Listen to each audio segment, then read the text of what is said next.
Olá pessoal, tudo bem com vocês? Esse é mais um episódio da série Descomplica, essa série extra do nosso canal, onde nós estudamos temas relacionados à teologia em 5 minutos ou um pouquinho mais. É uma visão geral, é óbvio que ninguém aqui tem a pretensão de falar de teologias e conceitos tão amplos em apenas 5 minutos. É uma visão resumida e um pontapé inicial para quem quer uma diretriz nos seus estudos teológicos. Hoje nós vamos falar sobre o metodismo, sobre a teologia pensada e desenvolvida por John Wesley. Talvez você esteja me perguntando, mas por que estudar a teologia de John Wesley?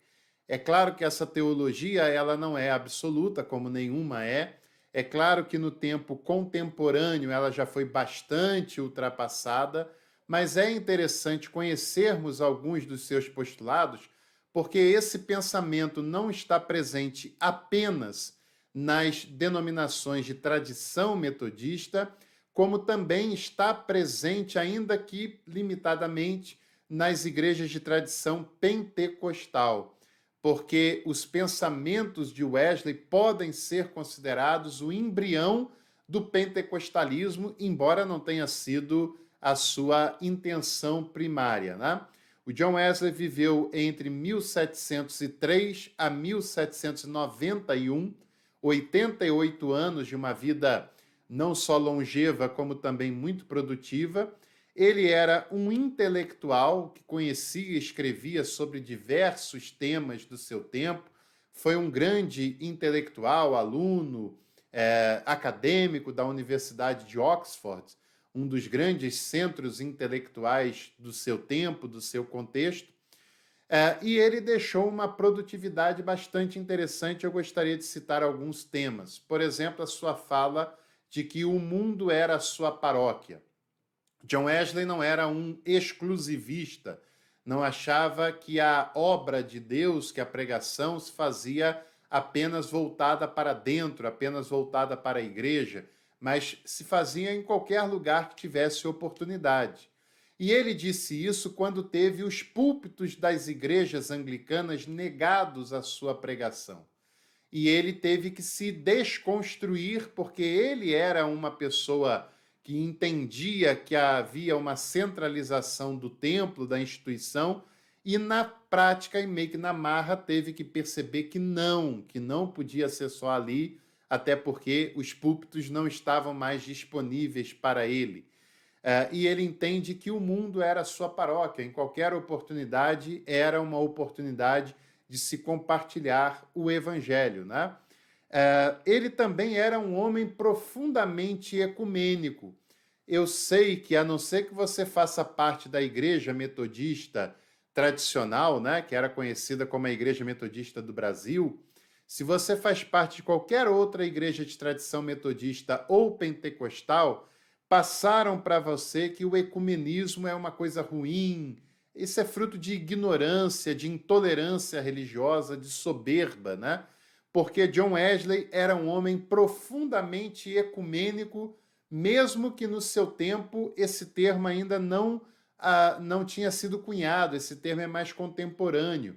Mas John Wesley, uma vez escrevendo para um bispo católico da Irlanda, ele disse a seguinte frase: se nós não podemos concordar com tudo, nós podemos continuar nos amando em todas as coisas. Porque Wesley entendia que o amor estava acima das questões dogmáticas e das questões doutrinárias. Nem foi ele que inventou isso, é uma coisa que deveria ser óbvia para cada um de nós. Não é na prática para muitos, mas Wesley teve esse valor praticado na sua vida. Muitos também de igrejas de tradição metodistas e pentecostais falam com um certo desdém da teologia da libertação e da missão integral, que também é ignorância, e eu sempre me pergunto e pergunto para vocês a quem interessa um discurso contrário à missão integral e principalmente à teologia da libertação?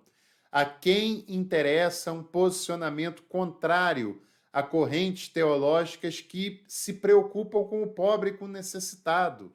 A quem interessa não se preocupar com o pobre e com o necessitado, hein? John Wesley, antes mesmo da teologia da libertação, da missão integral, antes mesmo do marxismo, ele tinha frases contundentes, porque é uma coisa óbvia. A prioridade dos pobres e dos necessitados é algo pregado por Jesus de Nazaré. É algo pregado antes de Jesus de Nazaré, pregado pelos profetas do Antigo Testamento, né? É algo ensinado por pessoas que tiveram um mínimo de sensibilidade e de compromisso com Deus e, portanto, não se pode ignorar o menos favorecido, quem tem um mínimo de compreensão do Evangelho, de Jesus e até dos profetas.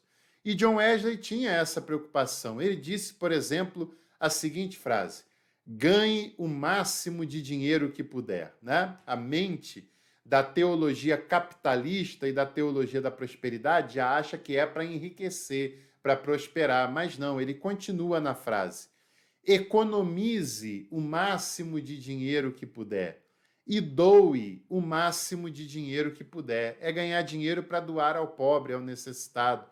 Wesley também disse a frase: se quando eu morrer encontrar no bolso da minha calça mais do que 20 libras, podem me considerar um falso profeta. E hoje tem muitos pastores, líderes e pregadores com bem mais do que 20 libras acumuladas, né? E um ponto importantíssimo de Wesley é o seu quadrilátero. A base desse quadrilátero, a base da sua teologia era a Escritura, mas ele não era um fundamentalista e não achava que a Escritura por si só bastasse.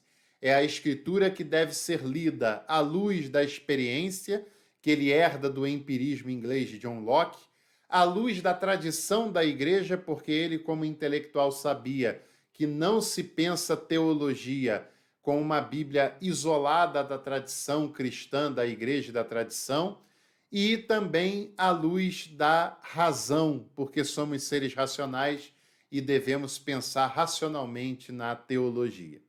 Se você quiser conhecer mais a fundo o pensamento de John Wesley, você vai ter que ler. Ler textos escritos por ele próprio e aprofundar o seu conhecimento.